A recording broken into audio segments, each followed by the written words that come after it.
15 de octubre, Santa Teresa de Jesús. Lectura del Santo Evangelio según San Mateo. En aquel tiempo tomó la palabra Jesús y dijo: Te doy gracias, Padre, Señor del cielo y de la tierra, porque has escondido estas cosas a los sabios y entendidos, y se las has revelado a los pequeños.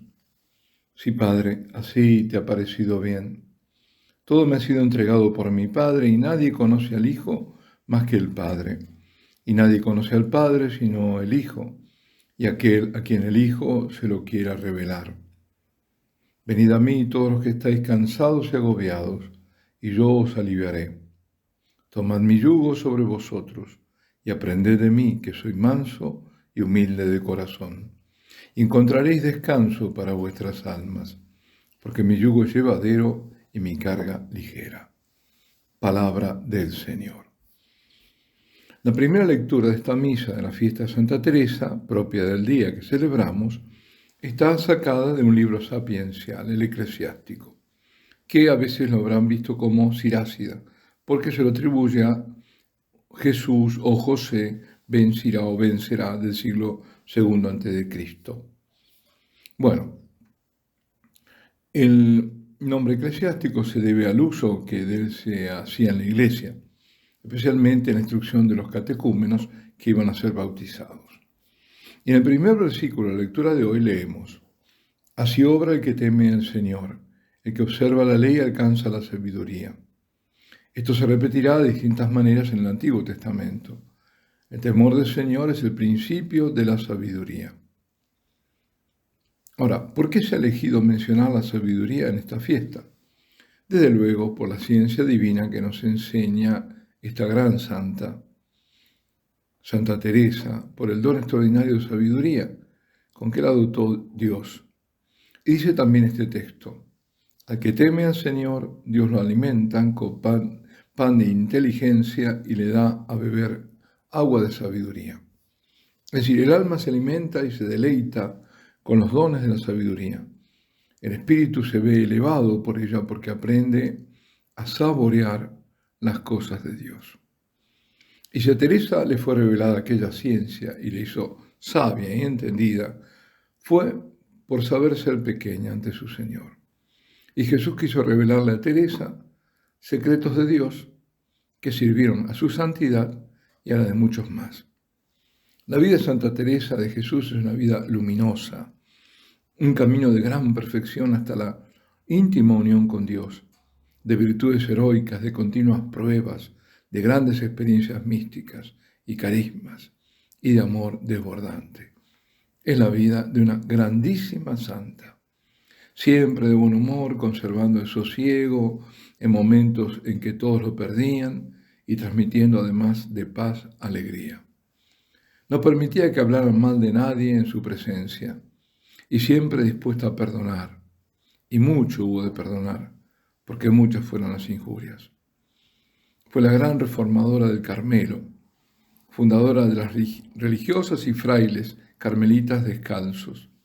Nace en el siglo de oro español, y ella es eximia exponente de su tiempo.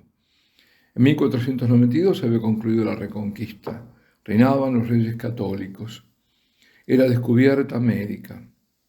Del siglo XVI son grandes santos españoles como San Ignacio, San Francisco Javier, San Francisco de Borja, San Juan de la Cruz, San Pedro de Alcántara, San Pascual Bailón y muchos más. Y también en la España de ultramar, en América, San Martín de Porres, Santa Teresa de Lima, Santa Rosa de Lima, San Francisco Solano, el Santo Obispo Toribio de Mogrovejo y otros.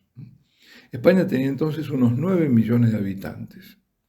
Entre ellos había 500.000 moriscos, es decir, moros convertidos, y 300.000 judíos conversos. Sin embargo, tantos unos como otros eran conversos, muchos de ellos en apariencia. Este es el siglo también de grandes acontecimientos, algunos tristes, como la aparición de la herejía protestante, del anglicanismo, y otro contemporáneo de estos, pero de signo contrario, una gracia enorme para la Iglesia, la aparición de la Santísima Virgen en México.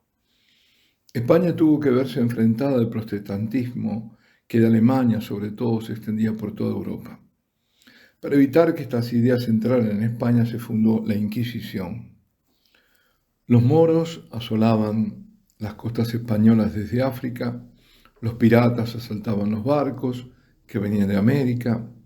Era tiempo de gloria y de miserias, Trafalgar y Lepanto, grandes santos y viles asesinos, prosperidad y pobreza. Y es cuando aparece esta santa, descendiente de judíos conversos judaizantes, para brillar en medio de tantos claroscuros y para remediar la relajación de costumbres que se había infiltrado en los conventos. Este siglo es el siglo de las grandes reformas de las órdenes religiosas, y no solo de los carmelitas. Es el siglo en que más brillaron las ciencias y centros de cultura. Es el siglo de Cervantes y Lope de Vega, el llamado siglo de oro español. Y Teresa nace el 28 de marzo de 1515. En su familia se vive la piedad religiosa. Por las noches se reza el rosario, se lee vidas de santos, pero también se reúnen a contar historias como las hazañas contra los moros y las aventuras de América. De pequeña lee el libro Flos Santorum, la flor de los santos, con la vida de Cristo y de los santos. Ella leía y su hermano Rodrigo la escuchaba atentamente. Y Teresa un día lo anima a ir a tierra de moros y morir mártires por Cristo. De hecho, lo intentaron un día, pero al descubrir su fuga, salieron a buscarlos. Habiendo salido ya de la casa de sus padres y de la puerta de la ciudad, estando ya por el puente que estaba junto a la ciudad, le salió al encuentro un tío suyo y lo volvió a su casa. El suceso de la fuga sucedió cuando ella tenía unos 7 años. A partir de esa fecha siguió su vida normal, de familia, dedicada a sus estudios y a la vida de oración.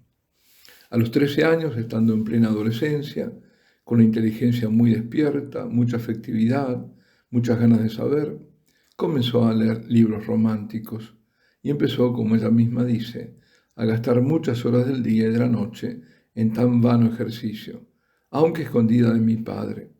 Era tan en extremo lo que en esto me embebía que si no tenía libro nuevo, no me parece tenía contento.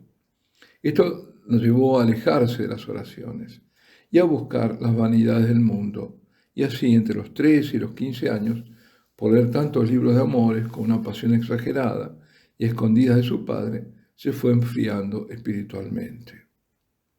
A esto se unió una pariente con sus conversaciones mundanas y también hubo amoríos con un primo, aunque duró poquísimo, porque el padre le internó en el colegio de las Agustinas fuera de Ávila. Teresa tenía 16 años. Al principio estaba contrariada, pero poco a poco se olvidó de los libros románticos y de las galas del mundo y comenzó a crecer espiritualmente, sobre todo con el trato con una hermana que le enseñó a hacer oración. Estando en el colegio enferma gravemente, sale de ella y regresa a Ávila. Es en su casa paterna donde madura y decide su vocación religiosa. Se lo dice al padre, quien no le da permiso para dejar la casa e ingresar a un convento. Entonces decide escaparse con su hermano Antonio, otro de los hermanos. Eran muchos. Acompañada del hermano se fuga y va al convento de las Carmelitas de la Encarnación de Ávila. Enterado don Alonso, el padre, de lo sucedido, reacciona con resignación. Va al convento a verla para tranquilizarla y le da su bendición. El 3 de noviembre de 1537 es el día de la profesión suya religiosa. Al año de su profesión le vino otra vez una extraña enfermedad. En vista de que los tratamientos médicos de Ávila no funcionaban, su padre decide sacarla del convento con el permiso correspondiente y llevarla a curar a otra parte donde había una famosa curandera. Allí la salud empeora y el padre decide regresar a su casa de Ávila con Teresa. Ella se le encuentra, según los médicos, afección al corazón y a los pulmones. La noche del 15 de agosto de 1539 pierde los sentidos y queda como en coma durante 4 días. La dan por muerta. En su convento, la Encarnación, abren su sepultura. En la Moraleja, que es un convento de frailes, le hacen las honras fúnebres. pensando que ya había muerto. Solo su padre evitó que fuera enterrada, contra la opinión de todos. Estaba como en catalepsia, ¿no? Aferrándose a la idea de que todavía vivía, aunque no daba señales de vida. Él decía con insistencia, esta hija no es para enterrar. A los 4 días volvió en sí. Regresa al convento, hacia la Pascua de 1540, se inició una lenta y progresiva mejoría por mediación de San José. Y poco a poco comienza a hacer vida común con las religiosas. Pero ya curada, el gran fervor anterior comienza a entibiarse. Se siente estancada espiritualmente. El demonio le hace creer que lo mejor era dejar la oración. Y la dejó durante el año 1543. La misma santa nos dice, sabe el traidor, el demonio, que el alma que tenga con perseverancia oración la tiene perdida, y que todas las caídas que la hace dar la ayudan, por la bondad de Dios, a dar después mayor salto en lo que es su servicio. No fue fácil orar y luchar contra las distracciones de la imaginación, la loca de la casa, como la llamara ella, pero valió la pena y el triunfo fue su premio. El año 1554, con 29 años de edad, comienza su conversión definitiva y su entrega total a Dios. Y a partir de aquí avanza con pasos de gigante hacia la santidad. También empieza a tener experiencias místicas que la turban porque no sabe si son auténticas, especialmente visiones intelectuales, locuciones interiores, arrobamientos. Y ella siempre buscaba confesores para estar segura, y si era posible, santos y letrados. Como las visiones empezaron a crecer, uno de los confesores empezó a decirle que claramente era demonio.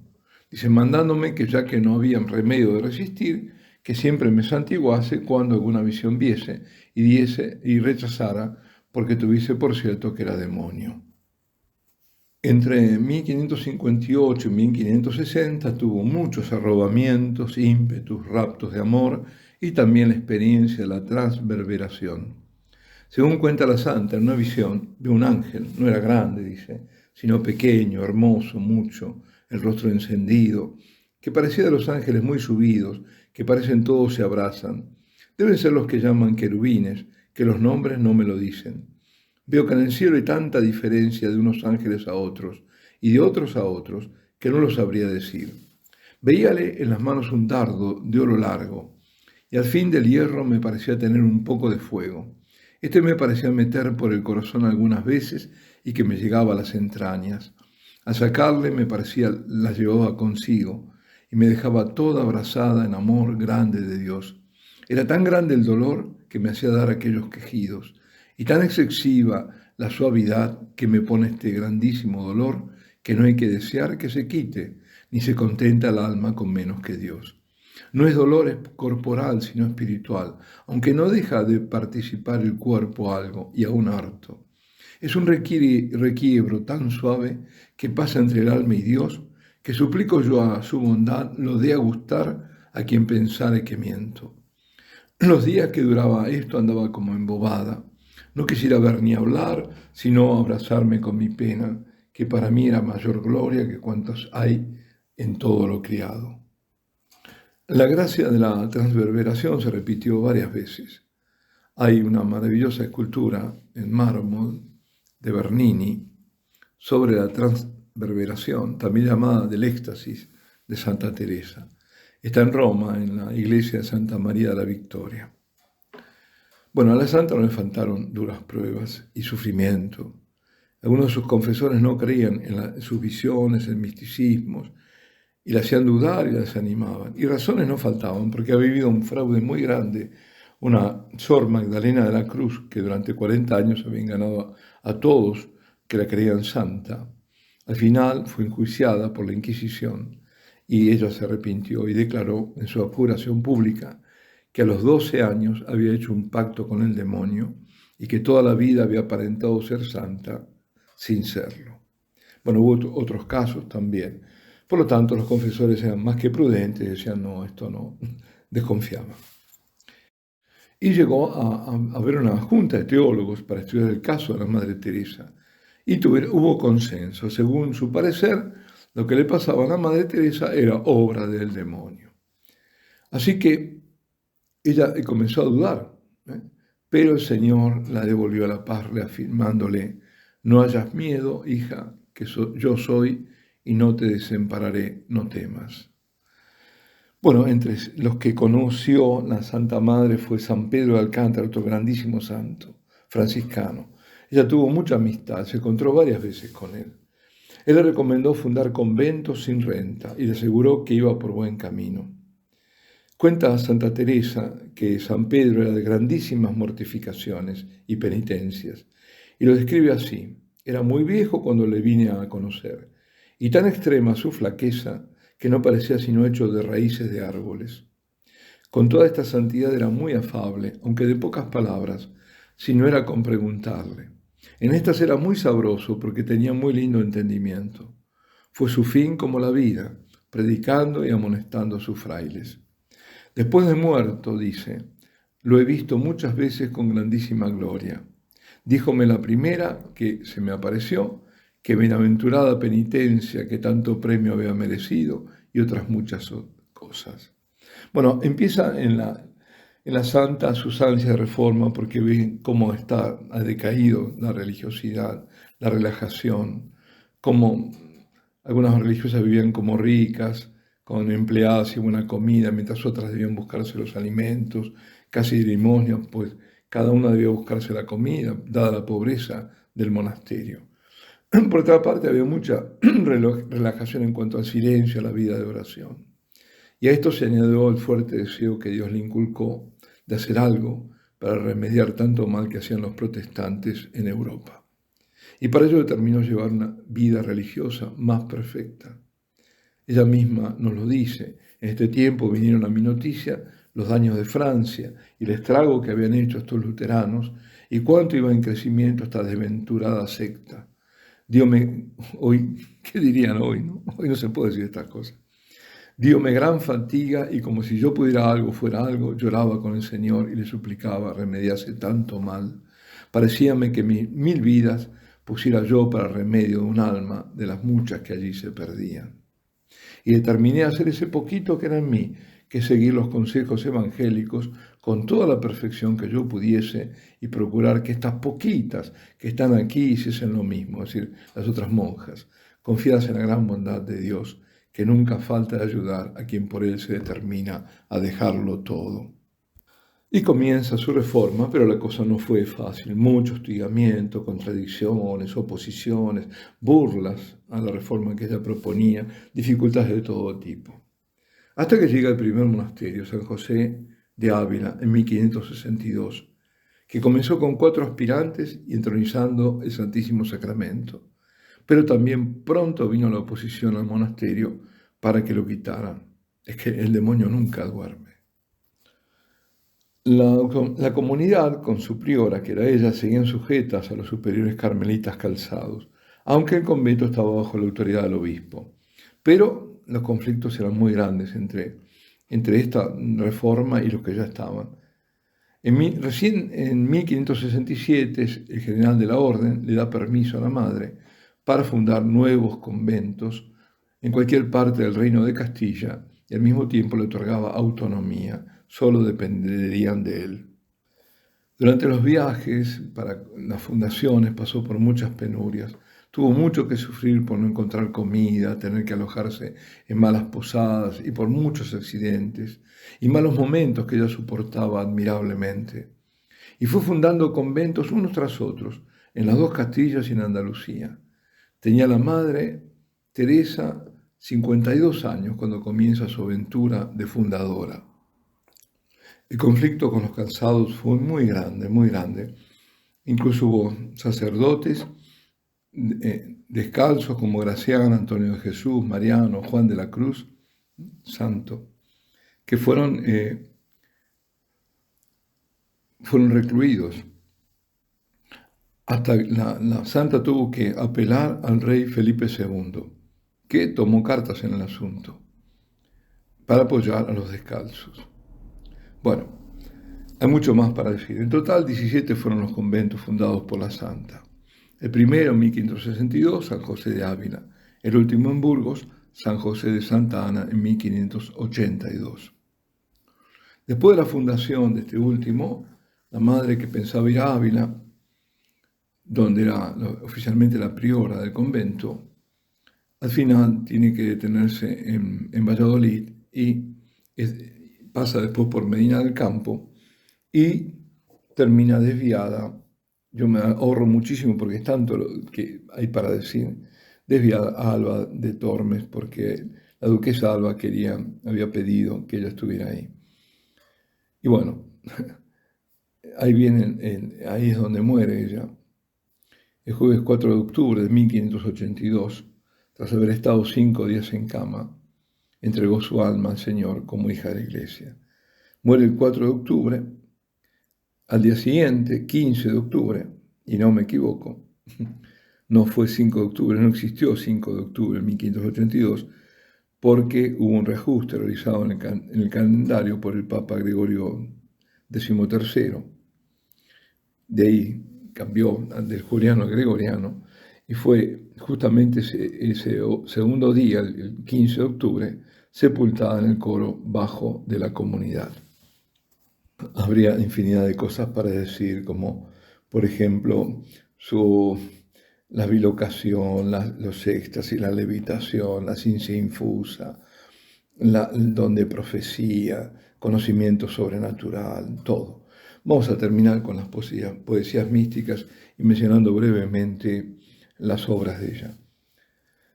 Ya toda me entregué y di, y de tal suerte trocado, que es mi amado para mí y yo soy para mi amado.